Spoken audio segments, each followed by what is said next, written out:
और बड़ी खबर आ रही है लेबनान से। इजरायल के लड़ाकू विमानों ने लेबनान के अंदर 100 किलोमीटर तक घुसकर एयर स्ट्राइक की है।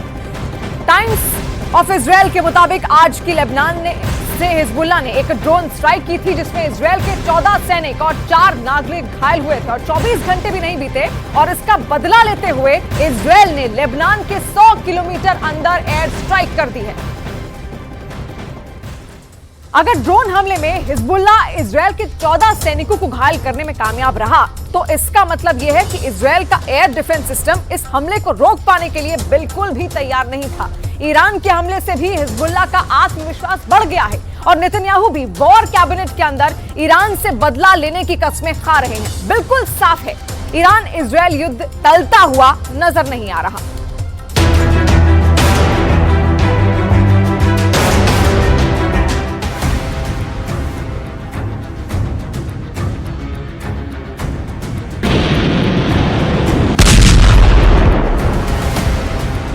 इजराइल की तरफ से 100% कंफर्म हो गया है कि वो ईरान पर हमला करेगा।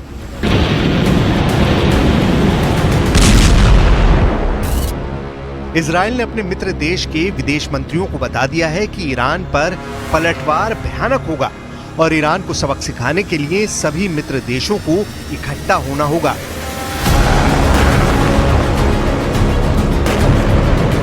पश्चिम एशिया की युद्ध पहेली अब धीरे धीरे खुल रही है। एक तरफ ईरान के युद्धपोत इजराइल की जमीन के आसपास समंदर के किनारों पर चक्कर लगा रहे हैं और दूसरी तरफ ईरान अब 10 गुना तेज हमले करने की धमकी दे रहा है। किसी भी वक्त इजराइल और ईरान का बेहद खतरनाक युद्ध छिड़ने वाला है। दूसरी तरफ इजराइल पर 3 तरफ से हुए 180 डिग्री हमले के बावजूद भी गजा पट्टी पर इजराइल का कहर इतनी खतरनाक तरीके से टूट रहा है कि इजराइल ने सिर्फ एक गोले में 5000 लोगों को मार डाला है। यह हमला गजा सिटी के अल-बस्मा IVF सेंटर यानी इन विट्रो फर्टिलाइजेशन सेंटर पर हुआ, जहां पर हजारों की संख्या में मानव भ्रूण रखे हुए थे। सबसे पहले हम ब्रिटेन के विदेश मंत्री डेविड कैमरून के उस बयान की चर्चा करेंगे जिसने इजराइल ईरान युद्ध पर 100% मोहर लगा दी है। दरअसल ईरान के पलटवार के बाद इजराइल के मित्र देशों के तमाम विदेश मंत्री, रक्षा मंत्री इजराइल के दौरे कर रहे हैं। ब्रिटेन और जर्मनी के विदेश मंत्रियों से इजराइल के विदेश मंत्री ने मुलाकात की है।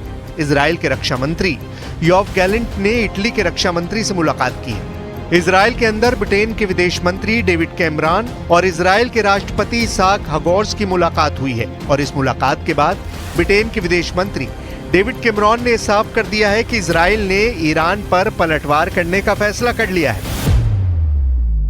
The situation is very concerning, but it's clear the Israelis are making a decision to act. We hope they do so in a way that does as little to escalate this as possible.